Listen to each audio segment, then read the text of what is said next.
I'm glad to be here.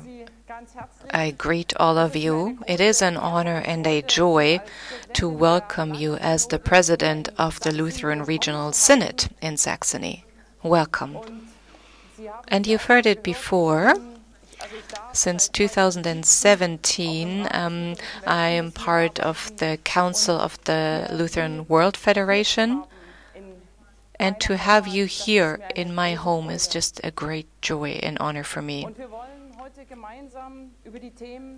And we want to think about justice, peace, and care for creation together. And I'll show you the force of these topics here in the area, in our church, and how they still do take effect. What does it practically mean? And that our church in Saxony is the foundation member of the WCC and also of the Lutheran World Federation. It's in our statutes. Our statutes say that people commit to these topics. What does it mean? And what did it mean in the last decades in our church, in our regional church? I am a historian, and I researched on the last 150 years in Saxony and in Eastern Europe. And I'll take you with me on a trip through history, but we'll not only look back, we'll also look ahead. Today is a very remarkable day for us here in the former DDR. Today is the anniversary, the 70th anniversary of June the 17th of 53. 70 years ago, more than 1 million people rose up in 700 cities in the former DDR. They demonstrated for justice and for their freedom. Before June 1753, there was a lot of oppression against our church and our Catholic sisters and brothers in all of the DDR. Youth were imprisoned as agents, and Christians were imprisoned. 2 members of the regional synod were imprisoned as well. So it was a very dire situation for the people. At the same time, the framework conditions for workers were increased, so they had to work a lot more to receive a salary to make a living. And everything went down into history on that June 17th in 53. Until today, we commemorate that day. And that's why I will leave you after lunch. I will go to Görlitz because there will be a big celebration of remembrance where we commemorate this day. But this riot was not successful. It was not a successful uprising. It was killed by tanks. Soviet tanks killed the call for freedom. And then there is a second event that marked our history as the church. That's the peaceful revolution in '89. Peaceful, no violence, no breaking the riot. And one reason why it was successful was just an impetus from global ecumenical movements. It was a fruit of the joint process fruits that we harvested in that fall of '89. And I will talk about the common process and tell you about it, why the worldwide global ecumenical movement helped us and supported us, and the personal partnership helped us in this peaceful revolution. Right here you see the logo of the assembly, Justice, Peace, and Care for Creation. Where did that come from? In 1983, there was the WCC's assembly in Vancouver, and the DDR's delegation So this delegation from right here just announced a peace council, and that idea is from Bonhoeffer. He mentioned it in 1934, when the Nazis were already in power in Germany and a dictatorship came over the country. Dietrich Bonhoeffer suggested that. And in 1983, in Europe, you had the Cold War, both blocs facing each other, and a nuclear war was definitely feasible. And the environmental destruction became more apparent, and it was clear to see that we don't act in a one world, but back then people used to talk about the first world, the second world, and the third world.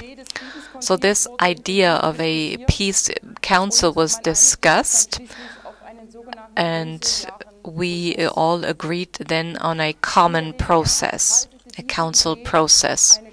And in the DDR, this was received well. There were two people, Heino Falke and Christoph Ziemer, who were guiding this process. Doesn't mean that it was only men that were involved. Lots of women were involved as well in this movement.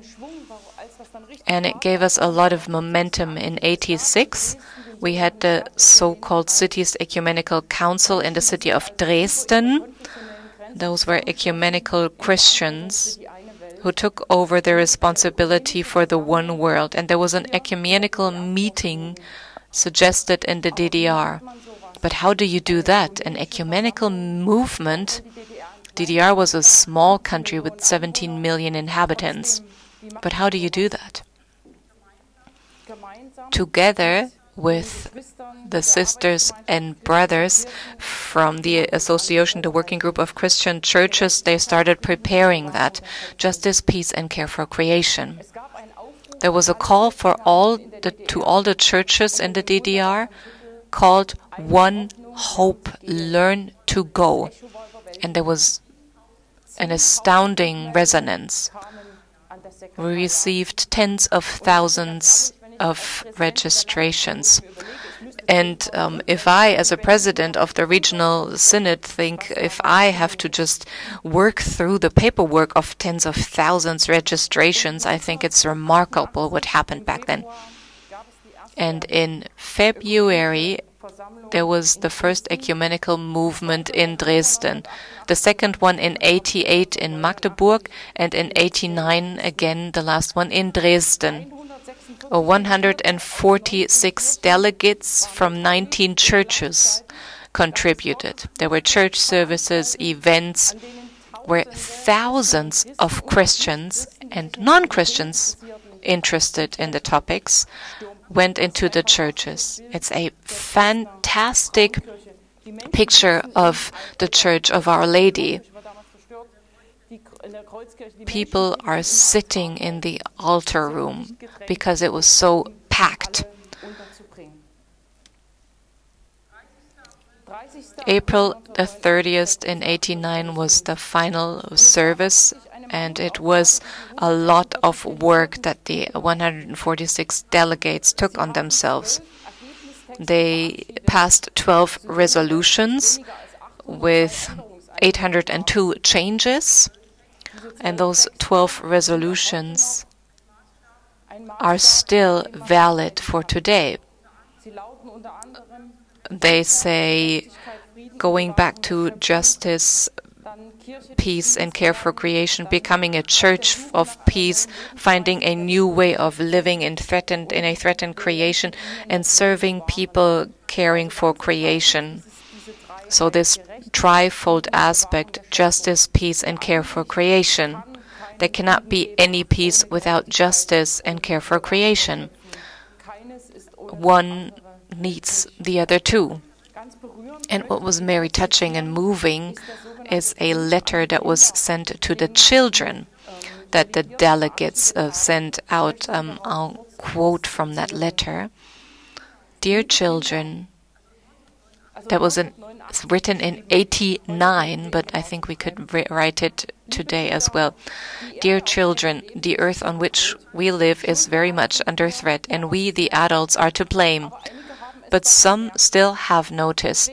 This is why, for the third time, many people met to think about what has to be done to save the earth. This very special thing about this meeting was that it was people who all believe in the one God, but in different ways. It's a very moving text that goes on. And then, what was the fruit? What was the outcome? Here you see a picture of that church service in the Church of Our Lady. Those 12 resolutions were passed, and there is a song that was sung, "Come, Lord, bless us so we don't separate." We'll sing it together later. And what then? What after that, after the ecumenical meeting in the DDR? On Pentecost in 1889, there was another ecumenical meeting of Europe in Basel, and then the assembly in Korea, in Seoul, and 2 more. This is the international consequence. But what was more important for Saxony was that the state security realized very fast. There was the secret service of the DDR, and they evaluated and assessed the resolutions, and they said that those resolutions are a very complex demand for social changes in the DDR. So the Secret Service knew what force these texts could have, what power they have. So people in the common process became shaping elements of the peaceful revolution.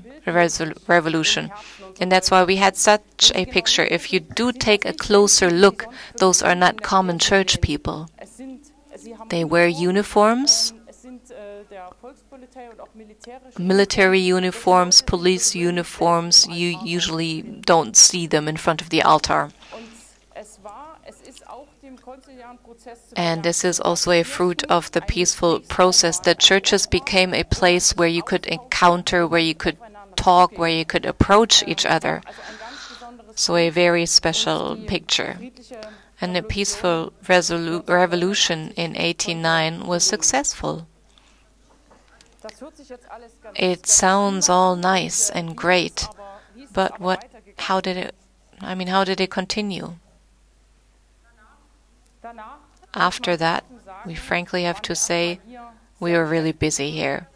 We're really busy with transforming society and transforming our churches. We had to establish new structures, and we lost sight of what was going on. There were churches and a few people that still drove justice, peace, and care for creation. People saying, it matters. We have to be church. We have to be a global church and think from a global perspective here in Saxony. We are, of course, being faced with challenges of secularization and being a minority. And then you always risk that you only revolve around yourself. That's why I'm very thankful to some of the synods that launched an initiative for an ecumenical path together with the working group of Christian churches and the Diocese of Meissen. We started an ecumenical route, and that logo is a commemoration of these ecumenical meetings in the DDR. What are they doing? They're encouraging stakeholders on the ground to advocate for justice, peace, and care for creation. Because sometimes there are not a lot of people that do so, but they can become the salt of the earth. And the ecumenical path is a platform for exchange and knowledge, and we give out information and even trainings to our churches. And the ecumenical topics are visible once a year. This year we'll have it as well. in the beautiful city of Bautzen. Once a year, stakeholders meet and talk about ecumenical topics that they think are important, because we are all a church in this one world for our neighbors, and it's our responsibility to care for creation. And you need justice, peace, and care for creation to go hand in hand. Thank you. Thank you for your attention.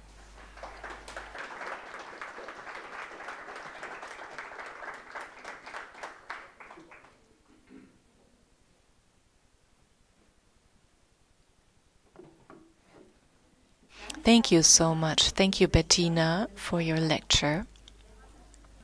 We have heard it already that during these assemblies they sang a song called "Come, Lord, Bless Us."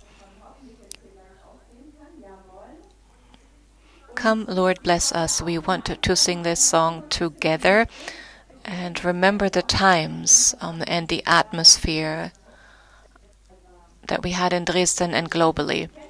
If you know the song, just sing along. Maybe we can stand.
Beautiful, what a feeling. Thank you, Maria Vetter, for singing this song with us.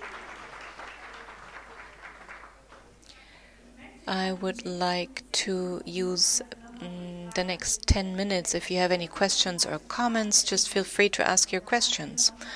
And after that, we'll meet in smaller groups and discuss some questions.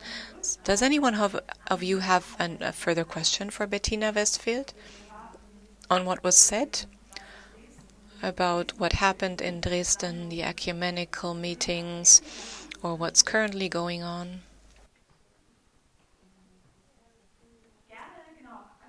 If you could stand and use a microphone, I'd be interested.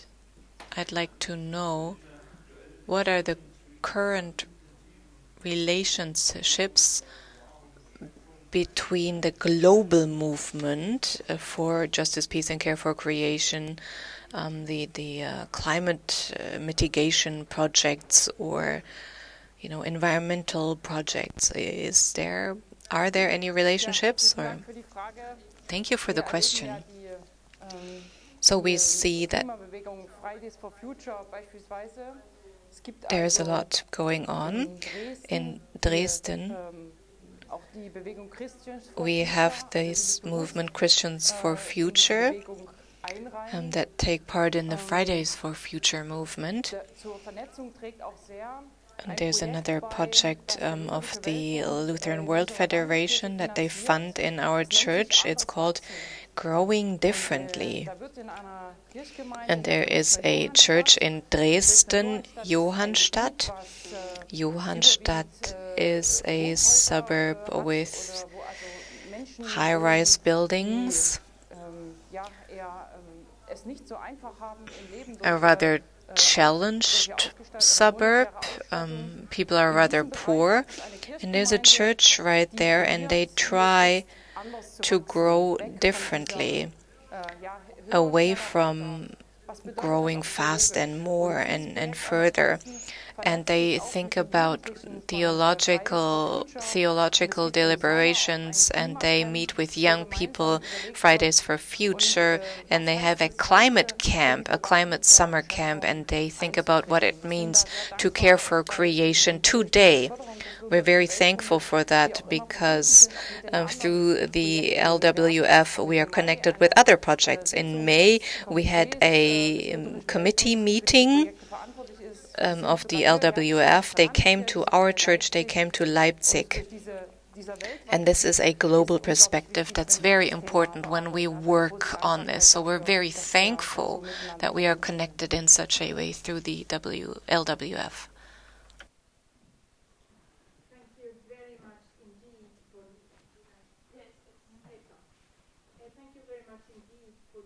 Für Ihren Vortrag. Ich wusste gar nichts von 1953. Auf jeden Fall wichtig, das zu wissen. Ich frage mich, ob die ökumenische Bewegung hier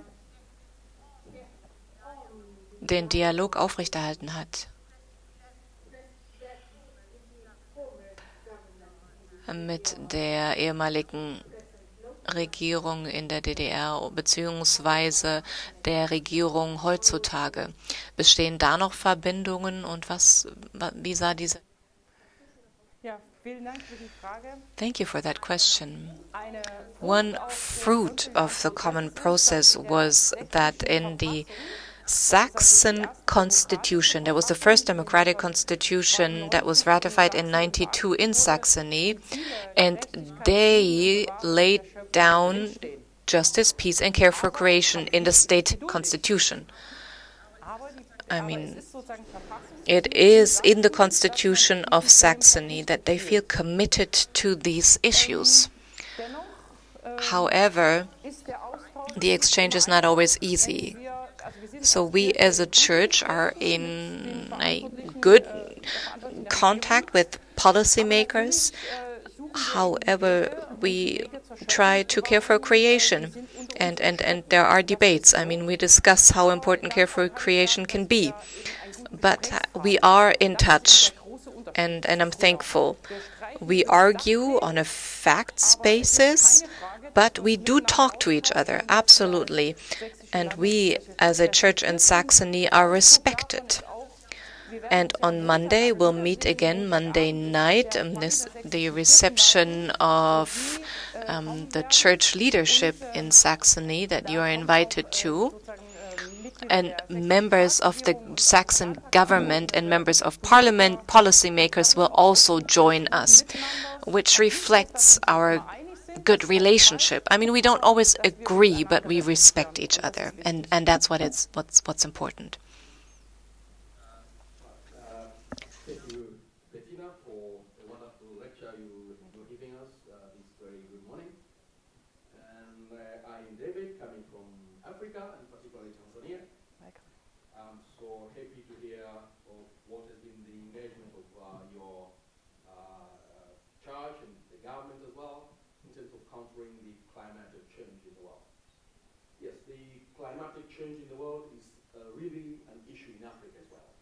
The past 2 years in Africa, for instance, has been the very driest years we have ever known. So I'm just wondering as to how the ecumenical movement is really engaging the North-South partnership to see to it that we are together engaged in countering the climatic change that is becoming an issue. Africa without food is really a dangerous place to live. So we think and we believe your intervention toward the climatic change will really will have a very big impact in terms of the better world, the better today and the better tomorrow. Thank you very much, Madam President. Thank you for your comment. Is it okay if we take 2 more questions and then answer them? Yes. So I saw one over here.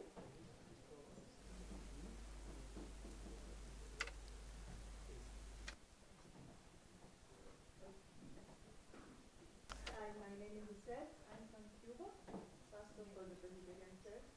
And we are also the coordinator of the Martin Luther King Center, and we have for more than 30 years, the next year, the relationship with the church in Saxony. And one of the issue that we always talking and reflecting is about the peace and of the justice. And I really want to know this time how you see as church the works for the peace and for the justice. Maybe you want to answer and then I could give it. So first of all, thank you for your affirmation that we urgently need to act together, that we need to address climate change together, not only address it, but also do something, really act. And my experience shows that people that don't understand why it's so important, you can raise their awareness when they meet people that are most affected. You can change their view when they meet people that are most affected. So thank you for your affirmation. Regarding your questions about peace and justice, we in Saxony are arguing about the question, how do we do with this terrible war in Ukraine? So we are talking, what does it do with our peace ethic? What does it mean? Is that okay? Is it okay? Is proliferation okay? Do we do this? How can we stop this terrible war? And we are still thinking about it, and we haven't come to any conclusion yet. And that's why it's important to answer the questions of peace. We also have our peace commissioner, Michael Zimmermann, here, and we'll talk about it in the workshop, that we discuss it together, because the outlook of the perspective of a comfortable European citizen is a totally different one than those having no wheat in their country. And not many of us, we can still afford food, even though it's more expensive. And this is something that we have to discuss. And that's why I'm so thankful for the workshops that we'll have later. Thank you, Bettina. You as the president, you are a woman who really commits to these topics, and I want to thank you for that. And you also launched and supported the initiative Growing Differently, and I am part of that initiative as well. But at least what I would like to say is that it's very hard. It was so hard that the church accepted this initiative even. We have fought hard for years, and we had to make sure that we receive funding. And the initiative also asked the LWF for funding. And now the regional church helps co-funding it. But those are struggles as well that we fight for, things that we fight for.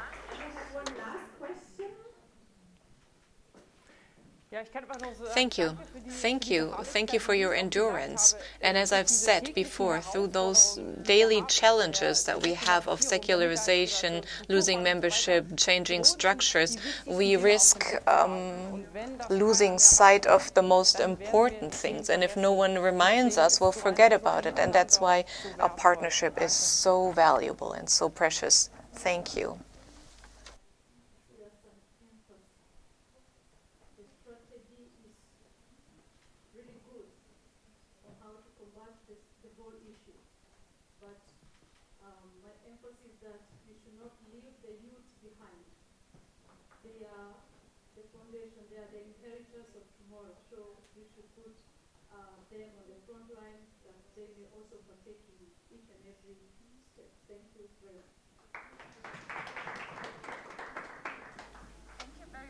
Thank you very much for your last comments. I do emphasize this.